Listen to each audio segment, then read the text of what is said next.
Hello, and welcome to the latest in our series of deep dives into the way the actuarial profession is changing. As the profession evolves to meet the demands of a truly global audience, what it is to be an actuary is also changing to fit this more global perspective. My name is Gareth Grauck, and today I'm joined as ever by IFoA President Suee Chieh and two actuarial leaders in the Asian region, Nicholas Yao, founder of Actuarial Solutions, and BaiYan, founder of BaiYan Tech. I hope I've pronounced that correctly. Thank you so much for joining me today. So the first question is to our two guests, really. What do you think the key issues facing actuaries in your market are at present?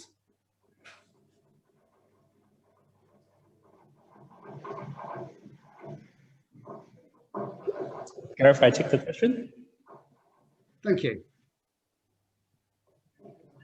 Okay, so I guess ultimately actuaries wants to add value and contribute to the society. I mean, as actuaries, we've faced many issues, but in my view, the issues that most of the actuaries face in our market boils down to the speed of the technology adoption in the insurance industry. This is because most of the actuaries in my market work in the insurance company, but the speed of the technology adoption in the insurance industry is a lot slower than in many other industries. Because of this, actuaries are not really empowered by the latest technology. So without the latest technology at the actuaries' disposal, the value that actuaries can add to the society is actually to a certain extent limited or handicapped by this. So with a lot of the issues that actuaries face is because with the lack of technology, insurance sales is not as much as it can be. Insurance processes are slower than it should be, and hence many day-to-day challenges arise because of this. Maybe I pass to BaiYan to elaborate and continue. Okay. Okay. Can you see me? Yeah. Okay. I'm most worried about actuary is creativity. Actually, I think the world is changing at a much faster speed than it used to be. It changed so quickly. Like maybe 6 or 7 years ago, we don't even have an iPhone. But because our actuaries are trained by numbers so long time, so professionally, so I think when the world is connecting together, we may be missing dimensions that are more important than numbers. They are maybe at a great dimension, but we are focused so much on time, on the numbers, that we may forget more important aspects. And there's so many new things coming up. When we pricing, when we modeling, when we do our actuary profession, I think we need to alert ourselves with the creativity and focus on the important stuff to not to miss dimensions to do our job. So yeah, I'm worried about the creativity of our profession. Thank you. Okay, I'd like to add a slightly different dimension. Nicholas, could you just check your speaker, because there's a bit of feedback. Just check your speaker, a bit of feedback. But I want to, I know that two of you were carefully chosen by Gareth's team because you are sort of a trailblazer in the Asian context, and I'm very proud to be on the same panel with you. But I wanted to answer Gareth's question in a particular way, because there are two types of answers, right? Because your question is what are key issues faced by actuaries, right? So if I put myself as an actuary in Asia, working in an Indian company or a Singaporean company or a Malaysian company or a Chinese company, even a big company in China or a Takaful company in Malaysia, the worries they are facing is actually more bread and butter at one level. I think at this time of the year, they are probably worried about IFRS 17. They are worried about financial reporting. They could be worried about interest rate being so low, how to deliver the products according to the bonuses we illustrated, right? And then there's something going on in the world of investments, right, about climate change, sustainability. So they need to give an answer in the investment committee. So there's one level, yeah. So I think many actuaries working in Asia will have these bread and butter issues. But your two are sort of at the age, right? You're at the age, which I think we can explore a bit more in the later part of the conversation, right? Because and it goes into the heart of IFoA strategy, right? Because you are concerned about the implications of digitalization, right? Digitalization, because and that's where Nicholas, I learned about your company a bit more in the last 6 months. You're using AI to do estimates on reserving, right? And Chieh, I also know that your company is doing actual techniques in the health ecosystem. So you're at a more cutting edge, right?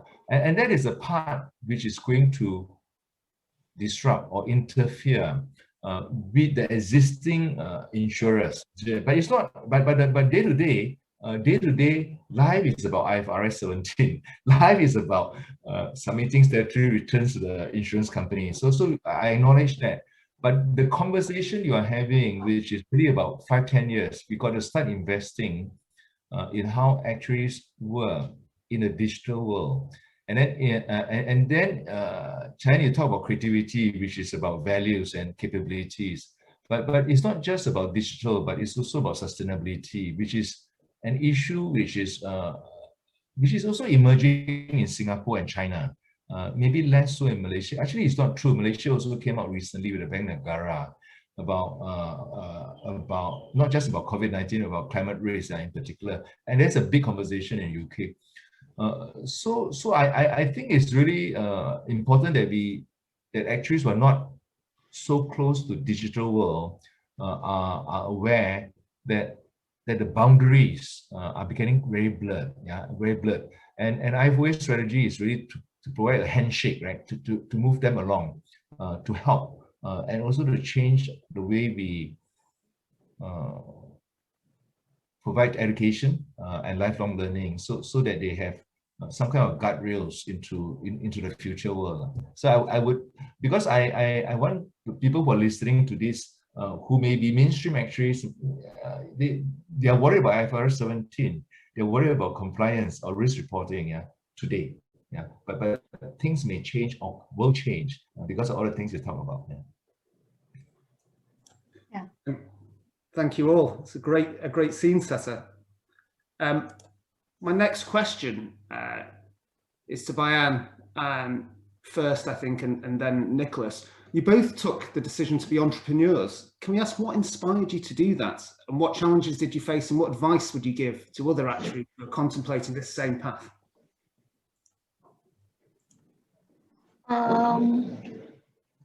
I think to be an entrepreneur is a tough thing, but it really gives me the freedom I want, the freedom to do the things I truly believe in.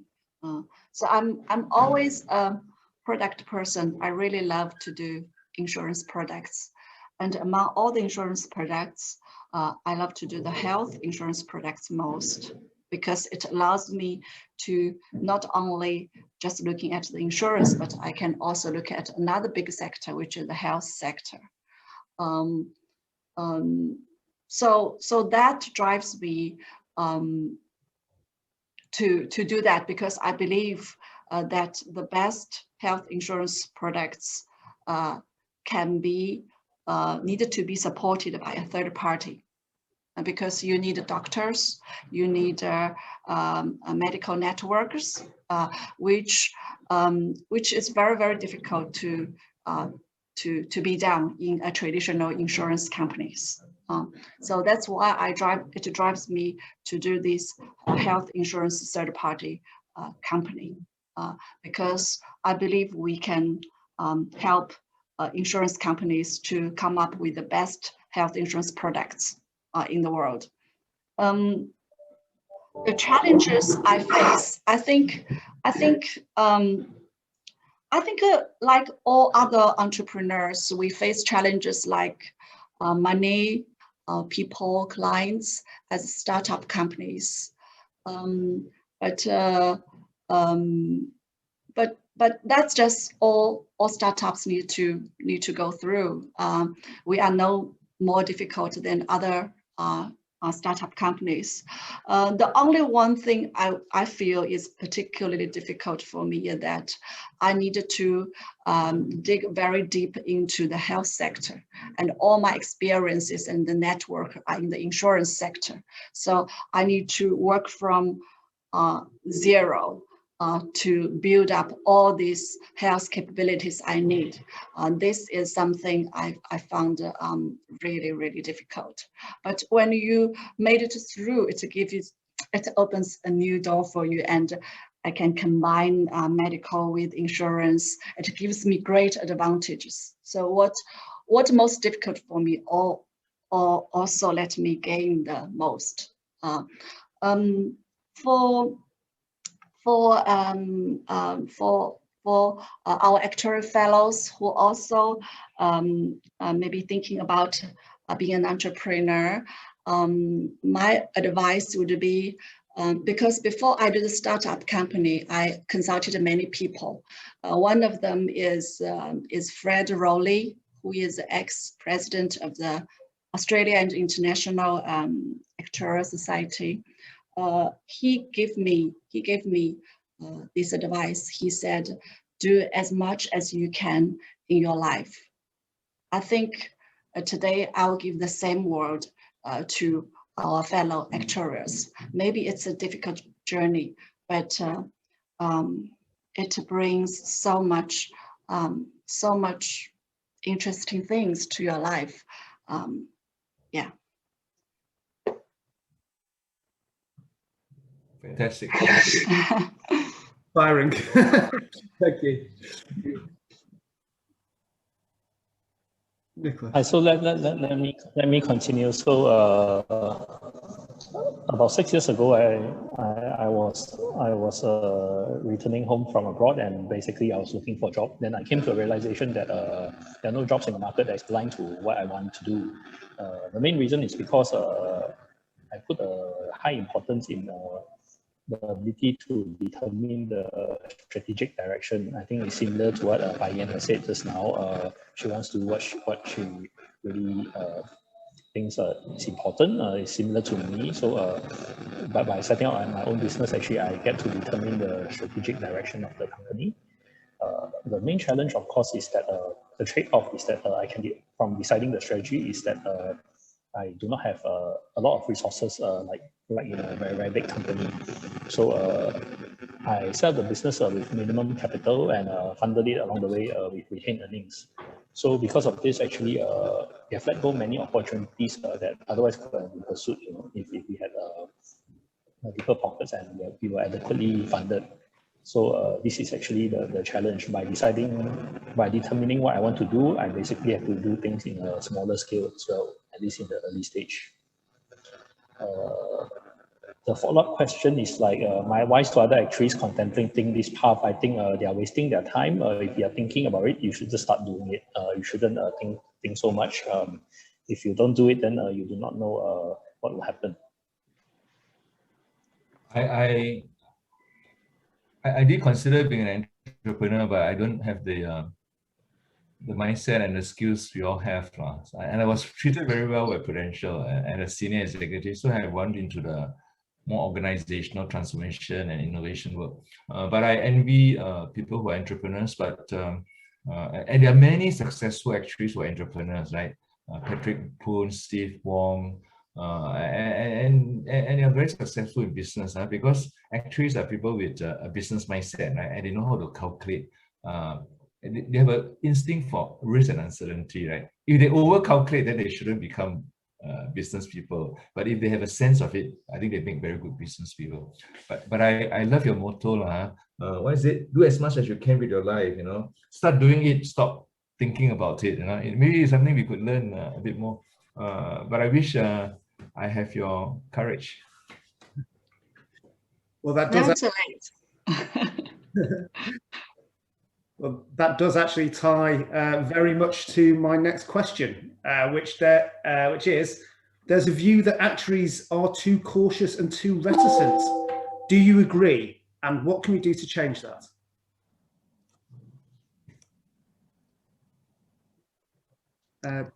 BaiYan. Okay. I think our profession, as an actuary, our fellows, we are a bit more, maybe in general, quiet and cautious, more quiet and more cautious than maybe other professions. I like that myself as well. But I think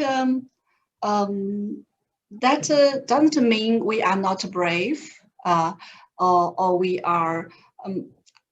I don't think that's weakness, actually. We are quiet, but we can take responsibilities. We make decisions. That's maybe and when we make decisions, that's the thought through decisions. We don't make decisions and withdraw. We make decisions and we carry on things because it's a thought through decisions. So I think we are what we are. I don't feel we need to change who we are. Yeah. Thank you. Nicholas, your views. So I think it is maybe not necessary that we would pigeonhole the entire profession this way. For me, everyone is actually quite different, actuaries or otherwise. I've seen many crazy actuaries around.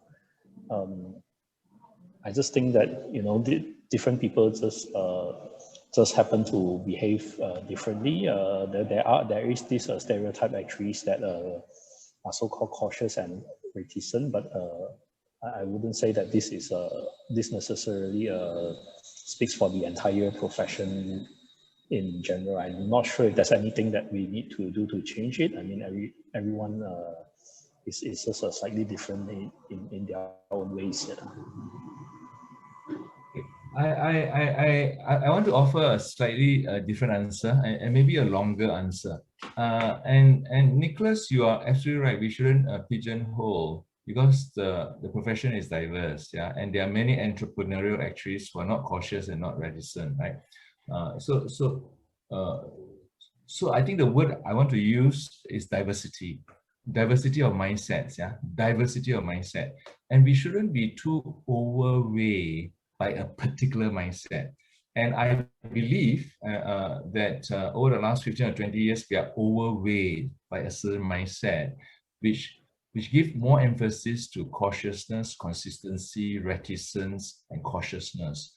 And that is good for certain types of role. So cautiousness will mean that you make good decisions, but you make it too slow. And if the world is changing very fast, that is not good. Reticence means you are too reserved, but if there are big issues in society which requires to speak up, you are too lack of courage to do so. So that's why we need to compensate it. But we can't change us too fundamentally. So therefore, we create room for diversity of mindsets.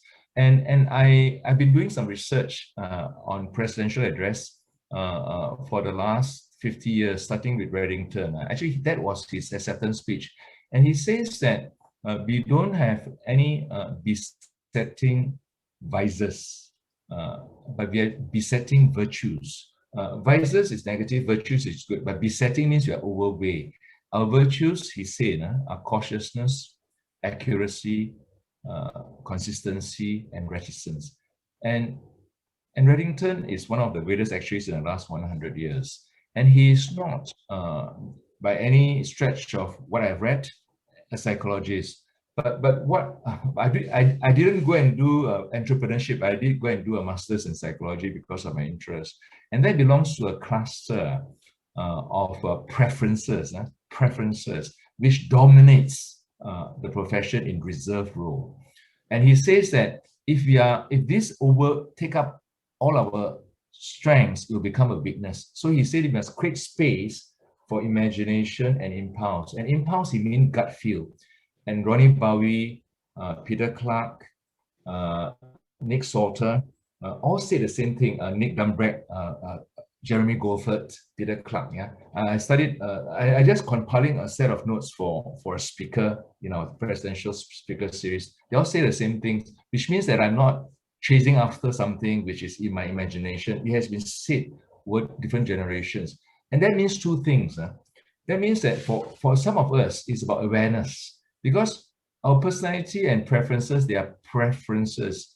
If you know that you are cautious, or if you are too detailed, if you're aware of it, you can do compensating thing. If you're not creative, you can do design thinking. If you're cautious, you can do 6 thinking hats, but you're not fundamentally going to change. But the positioning of the profession, if you want more people to enter in the world of the digital, which requires innovation and curiosity, you want more people to be systemic thinkers. That means you want people with more courage and imagination. You got to position IFoA as a place where such strengths will thrive. And we do have people like that. So if you go to, say, South Africa, you have a whole group of fairly, say, different actuaries who are more into banking. You go to Australia, you'll see many actuaries in the world of digital and data science. And I suspect in China, a bit more of that. And UK, there are too, but many of them are very successful in a senior way, but they are less involved. They're less involved in the main part of IFoA, because the main part of IFoA is come from a history of reserve roles in life insurance and pensions business. And we must give due respect and honor that, because that is the foundation of our reputation. We'll come back to later. But we also need to give space to the GI actuaries who have a very different feel, right? They have more innovation and more entrepreneurship. But I'm not saying that the life actuaries have no entrepreneurship. There are many who have, but they're not in the reserve roles. I can think of 2 or 3 of my ex-bosses. They're not chief actuaries, but they're general managers or CEO. Yeah. So this is the delicate part, which IFoA and the BSMD strategy is trying to position.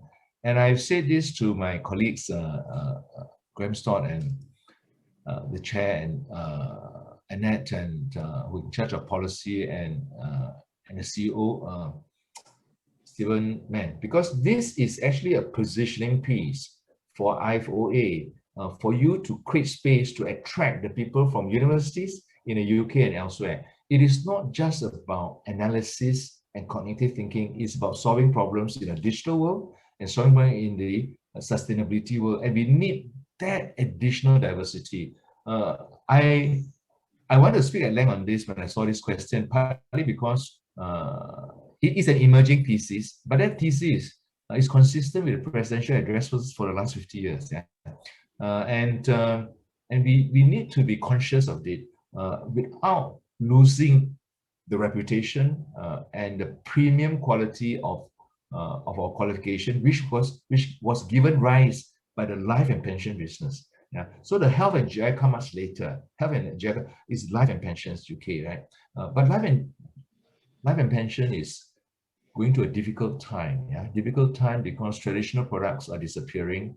Pension products, in terms of defined benefits, is disappearing. But our skills are still relevant. Yeah. So we need to create new answers to savings, to risk management, and also the digital world and sustainability. So that's what the current strategy is about. And it is not so much about skills, but it's quite a lot about mindsets. Yeah, and Gareth will be a very important person. Yeah, because I know that Gareth will be here for 3, 5, 6 years. Because the positioning of the organization is one of the very important answers. How we are positioned to the outside world. That's great. I'm a life actuary, by the way. But you see, you have left, right? You have left, and so you with your thinking and with your attitudes over time, maybe you should come back and get more involved, yeah, to create a new conversation. Because we need people who, because the organization needs to rejuvenate, yeah. Great. I think that, as if we planned it, Chieh, that moves us on to our next question, which is, what excites you most about the future for actuaries? either in China, BaiYan, or Southeast Asia? Nicholas, how do you see the profession developing in Asia in the future? In China, what excites me most, I think it's the big data, because China has the largest population. You have a 1.3, 1.4 now billion people, and even just one province, the data, the amount of the data it produced can be a country, easily be a European countries produced data. And the data is very interesting. It's developing so fast, and the whole China, each industry is digitalizing in an amazing speed. So I think the big data, the China market is accumulating, is the most interesting thing for this market. And I think in future, maybe I'm looking at those. I think like actuarial engineering, we have loads of data, and we want to find what's the connection between them, and we can use artificial intelligence rather than traditional modeling. And our qualified actuaries, maybe we need to, rather than doing the modeling analysis, maybe we can use more artificial intelligence tool or big data tools to come up with our decisions. I think that this is very exciting and interesting. Yeah. Thank you. And Nicholas, what? So in Southeast Asia, basically, one thing sets Southeast Asia apart from the rest of the world is the rapid economic growth. It's also quite a sizable economy, multi-trillion-dollar economy with more than 500 million of population, right? When there's more than 500 million of population and there are only a handful of actuaries, then of course there's a lot of opportunities for actuaries in this region. But mainly the opportunities here relate to growth. So how do we actually use our skill set to actually grow the market, be it help insurance companies to grow the market or help the economy grow as a whole, right? And so the outlook for actuaries with this growth mindset is actually very, very promising. In the past, a lot of times, why do we have like certain insurance products here in Southeast Asia? Because we copied this from the US or the Europe, and why certain things are done here is really because things are done elsewhere in the same in the world. But unfortunately, we have also come to the realization that this region here is actually quite diverse. What works in Indonesia doesn't work in Myanmar. What works in Philippines does not work in Vietnam. So basically, for actuaries with a growth mindset, basically there's a lot of market opportunities to go around the region in terms of application of their skills, techniques, and what they learn into a real world situation where only actuaries in this market are really known about. The other thing also, the region is becoming more and more geeky, right? So the appreciation for talents with these mathematical skills is really increasing very, very quickly. In the past, the appreciation is more for business skills, for administration skills, but over time, we see that more and more people are appreciating technical details, data analytics, and things like this in a much faster speed than before. So these are actually the things that really excites me in this region.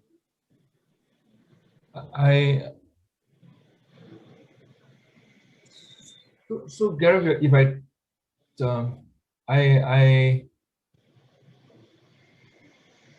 let me see a story. BaiYan talks about data in China, and China is, in a sense, is a fairly big ecosystem of its own in a digital world. It's very big, bigger than Europe a couple of times, right? And then Southeast Asia, and then I see Southeast Asia is emerging markets, very much like India and Africa. And Nicholas spoke very well about that. but I see how does it connect back to UK, right? If we start from a first principle, where are we in this conversation? Is because we are members of IFoA, and the DNA was that it was a great thing to be a fellow of IFoA. Yeah, that's a story that I don't know what BaiYan's story is, Nicholas' story is, but it was a passport to a highly regarded professional qualification.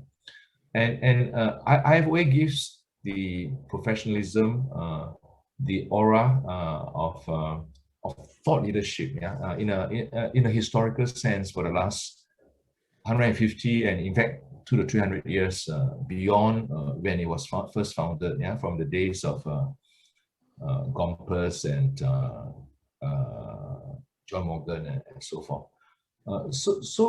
But if we are, but if our DNA is then, so I see an opportunity, you see. I see an opportunity which require us to leverage off the IFoA brand, but also the UK body must appreciate that the growth story here is actually a passport, right, to a future world. Because no profession is not about actual profession, right? If you're a journalist, if you're a lawyer, you're an accountant, if you're a radiographer, whatever, a lot of your tasks, if not your jobs, will be digitized away. Maybe not in 10 years' time, but certainly in 10 or 20 or 30 years' time. So the world is changing so fast, and I think that the growth story and the inventiveness story is something we must tap, you see.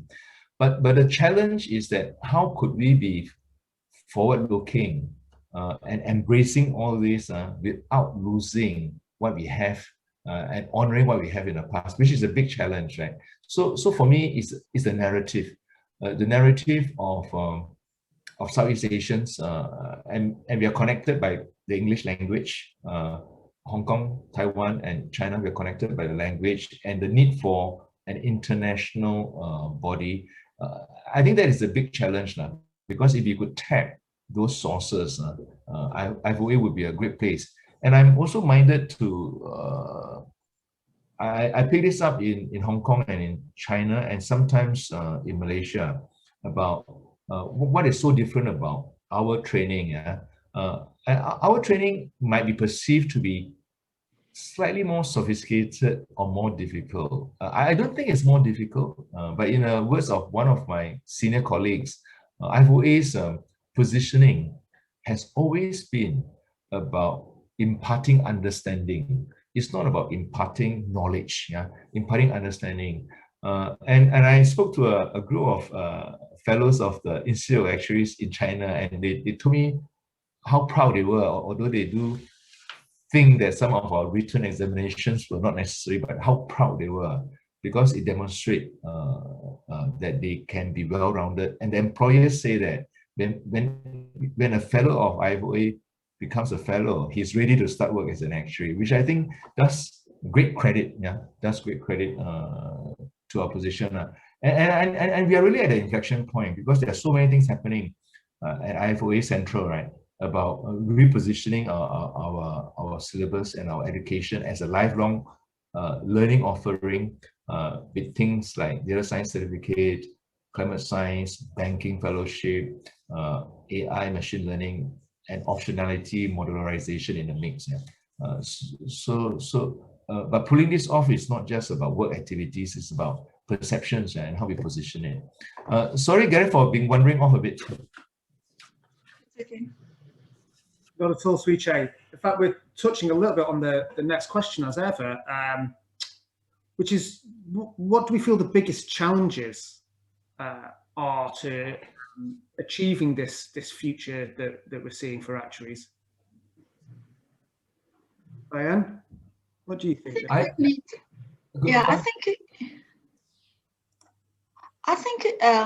think actuaries has some natural advantage in the AI and the big data area. They use some kind of similar base theories. So I hope that for IFoA, we can have, have more, we need to have more IFoA actuaries in China And our IFoA exams has been very difficult, so the pass rate has always been very low. So I hope that we can have a higher pass rate, and we can have more IFoA fellows in China. Thank you. And Nick, challenges may be.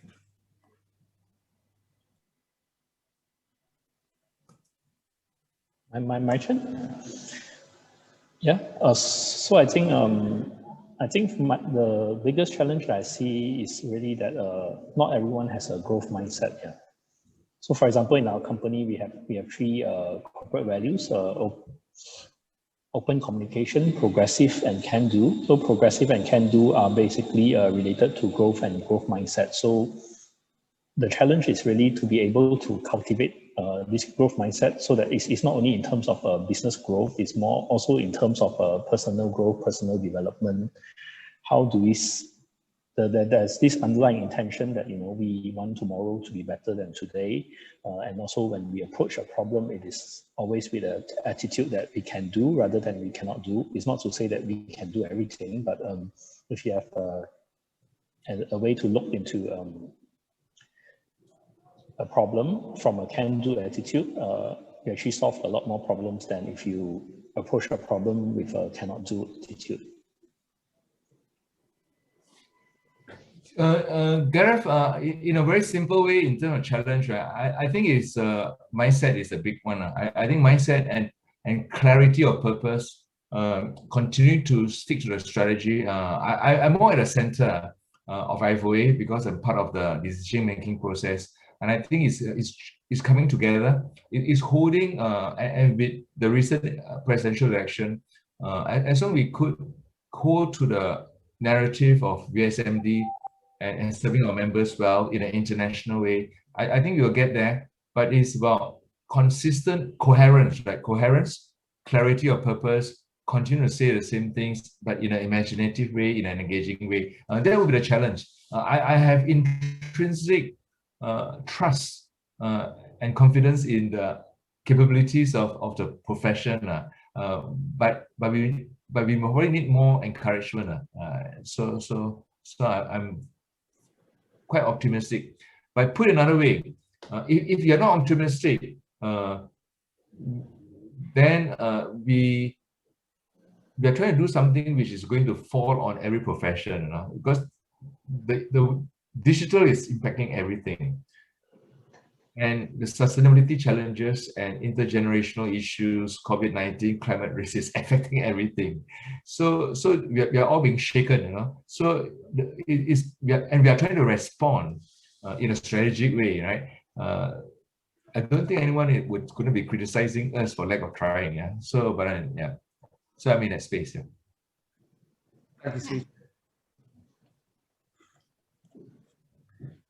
So Nicholas, sort of staying with this look ahead, in your view, how does the IFoA need to learn and adapt in the future?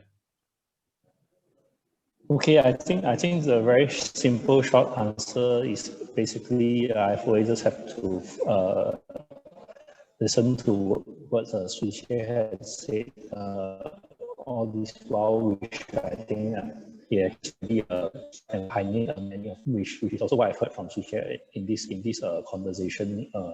I see that aside from IFoA doing many things, right, he actually actively engages the members and try to explain like how some of these things actually relate back to the members, add value to the members. So I'm sure that IFoA does actually many activities that are beneficial to the members, but from my perspective is that most of these activities are outside of Southeast Asia, right? So although the situation has improved a lot, since a few years ago, there's now many activities that actually I can physically attend. Barring last year because of the pandemic, but there are very many things that, there are very many activities in this region. I think what the IFoA can do a bit more is like Suee mentioned, it's not about not trying. Of course, there's always a possibility of doing more and trying harder, but sometimes also relate more to the members or quantify some of these benefits for the members in terms of the dollars and cents, right? From the members' perspective, we belong to we belong to the IFoA. We are a part of the IFoA. We also want to contribute towards to grow the profession, because we can't just point your finger to say what the IFoA can do.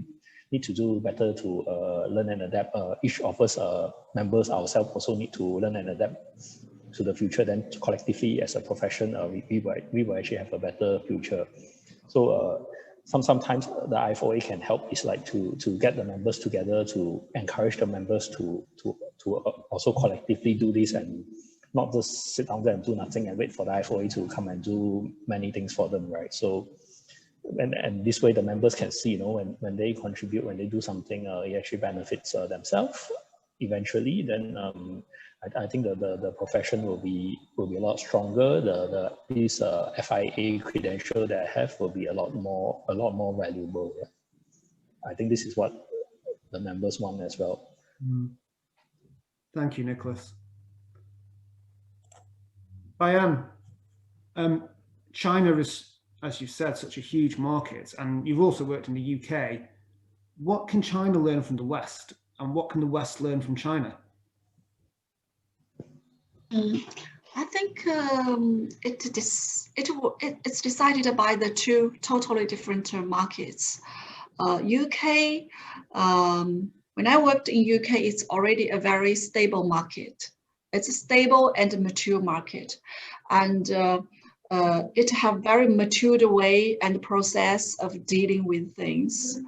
I think China can learn a great from these matured markets like UK, like other European countries, because we can look at the mistakes that was made before and to avoid that.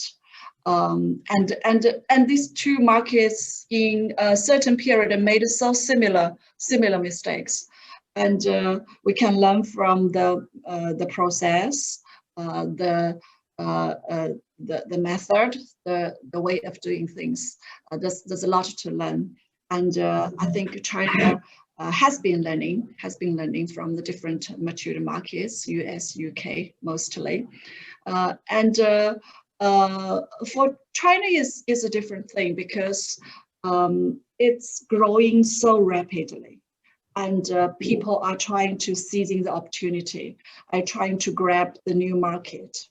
For health insurance, for the last 6 or 7 years, the compound increase rate is 35%, compound increasing rate. So that's maybe just a little bit low than the legendary VC fund. That's amazing, the increase. So I think so. I worked in UK and I work in China. I feel very differently. Sometimes in China we may not do things as perfectly and as mature as the UK market, but the actuaries here give me a lot of I have lots of respect to them. The reason is that they are very client focused, and sometimes when you want them to do something, the time is so tight and so unreasonable, and they will complete that for you. So the efficiency, the hardworking, the client focusing, and some actuaries in China, they are so great. They even try to, because you are in a very changing market. So unlike the UK market, there may be some trend you can seize. They're trying to even anticipate the trend and make their pricing differently, trying to seize the market. I have great respect for those actuaries. So I think both market, the size, the stage are different. And for China, we have already learned a lot from the UK and the US. Still learning. There's still so many to learn. But for a young market like China, I think people's passion, people's enthusiasm, people's efficiency is also worth the mature market to learn. Yeah. Gerald, do you mind if I add a few comments here? To compare and contrast China and UK, both with very long histories, you can't do it any justice, right? but maybe we can narrow the conversation using an actuarial lens, and maybe with my background, a bit of cultural psychological lens, and look for the strengths of both markets and why are we in this conversation, right? Why are we in this conversation? Without simplifying things, and look for their strengths. It is obvious to me that the Chinese response to digital opportunities has been full of energy and full of entrepreneurial spirit, because they were leapfrogging from a system which doesn't even have credit card to one where you don't need credit card. Yeah? So because of their backwardness, they could leapfrog. And that applies to so many industries. So they are leaders in 5G and so forth. So the entrepreneurial energy of business is something which I think the UK could learn in terms of that speed, and especially in the area of digital. But why is IFoA important in China or for the time being? Because clearly China has the intellectual capability of reproducing our syllabus. Yeah, there's enough professors and academics and practitioners to reproduce the syllabus, because it is sophisticated but not. But it doesn't have that history and the reputation and the code and practices. Because what makes us a profession is not knowledge or skills. What makes us a profession is the culture, the practice, the language, and the code of conduct. And the language and code of conduct of IFoA goes back to 160 years, yeah. And that's come from thoughtfulness and a sense of ethics. And I'm not saying that other countries don't have a sense of ethics, but this sense of ethics is born from a professional history of care, competence, right? And in that regard, it confers a reputation. That's why a Malaysian wants to join IFoA. That's why the Monetary Authority of Singapore and the Indian Regulatory Authority respects the qualification called IFoA, because that's anchored in a credible history with and a very convincing intellectual base, right? But of course, both cannot be too proud because reputation and prosperity can change overnight, over time. But that's what I think both sides can learn. The intellectual history, the thought leadership, the ethics. Right? It is a more deliberate and thoughtful culture, whereas China is in a hurry. China is in a hurry, right, to catch up. And that is a cycle of history. But we happen to be in this particular cycle of history. So there's much to profit from collaboration and working together, which is our basic stance, of IFoA basic stance. Although the last 2 years have been difficult years for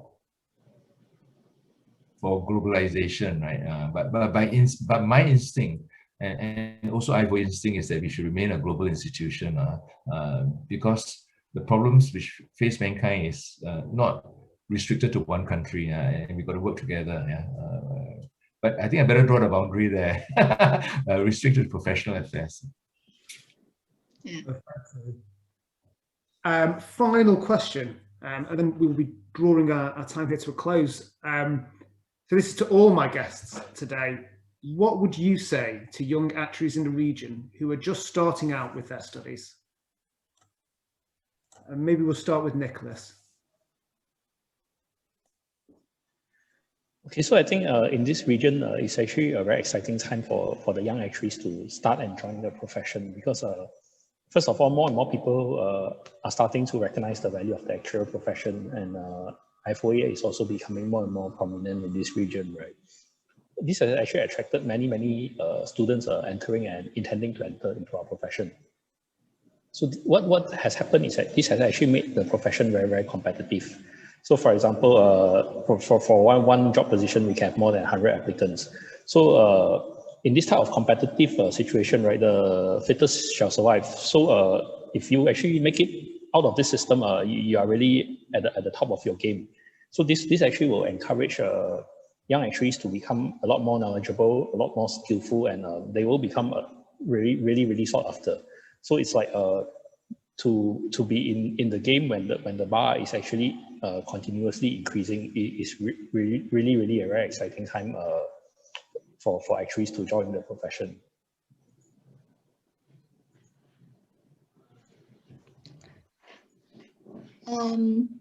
For me, I'm a fellow of IFoA. I'm also a fellow for the China Actuarial Association, and I have many students, perhaps who are Australia actuarial profession, or some are FSA, the US actuarial profession.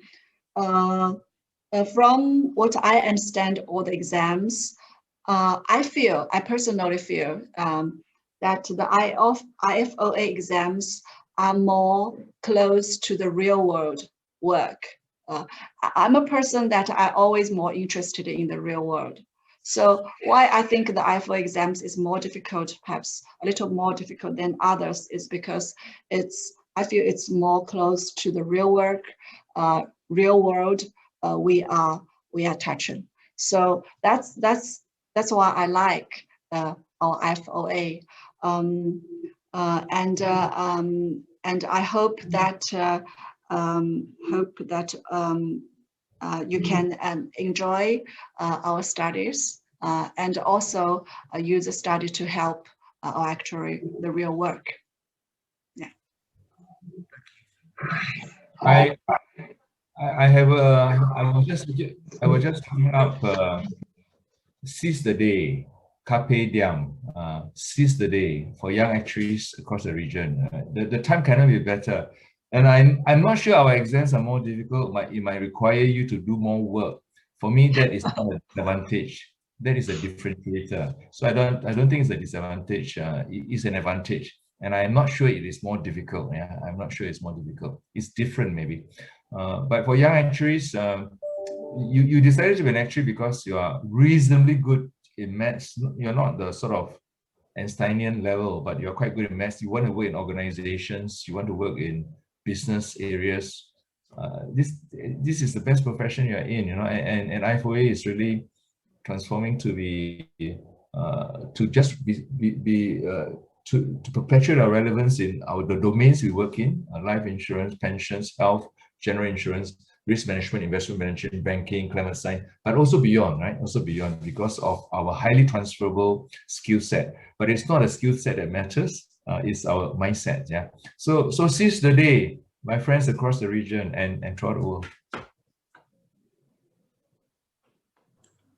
Well, thank you so much. What a great sentiment for us to draw our conversation to a close on. Thank you so much for all your time today. It's been a truly fascinating insight into what's shaping the actuarial profession in the 21st century. For those interested in our entire series, just search IFoA Reinventing the Profession to access all our deep dive content. And it only remains for me to thank our guests for their time and to thank our listeners for joining us today. Thank you.